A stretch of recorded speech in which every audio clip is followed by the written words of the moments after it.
The Bloodhound SSC, Britain's 1,000 mph world land speed record challenger, has successfully been driven to more than 200 mph this afternoon as first part of its first phase of testing.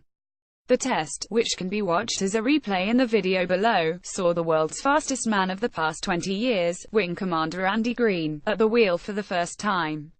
Stream provided by Bloodhound SSC Green and his team ran the jet and rocket-powered car up to and beyond 200 mph, using its EJ200 Eurofighter engine on the main runway at Newquay Airport, Cornwall, and pushing it to maximum reheat or afterburner phase. The two runs, each of which will saw the car accelerate from 0 to 200 mph in just 1,300 meters, have been used to evaluate the car's steering, brakes, suspension and data systems, while also measuring the efficiency of the air intake that feeds the EJ200 jet engine, sourced from a Eurofighter Typhoon.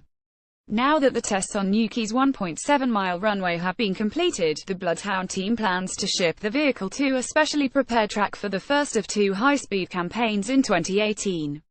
The team plans to use the 11-mile track at Haaksgreenpan in northwestern South Africa, but told Autocar that it would be open to use another location, should new sponsors request it. For this run, the car will be driven to more than 600 mph. If this run goes successfully, backers hope to top 800 mph in 2019 at Haaksgreenpan, beating Green's previous mark set 20 years earlier, on 15 October 1997, in thrust SSC of 763.065 mph. To do this, the car's jet rocket will need to produce 13 tons of thrust, 4 more than was needed in today's 200 mph run.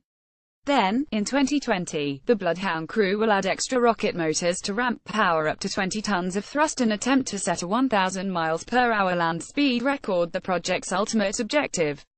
Thrust for this will exceed 20 tons, which Green told Autocar was equal to the power all 9 RAF Red Arrows Hawk aircraft produce combined. Our first target at Newquay will be first to make sure all systems are working properly, said Chief Engineer Mark Chapman earlier this year, and then to run tests to decide the speed at which we can apply full throttle. Jet and engine intakes are designed to work best at speed, and there's a threshold at which they can accept full throttle. It's important to know it because it affects how much track you use up before the car can start accelerating in earnest. Project Director Richard Noble, himself a former land speed record holder, called the Newquay runway trials the biggest milestone in the history of the project so far, because they provide the team with their first opportunity to rehearse the procedures that will be used for Bloodhound's serious record runs.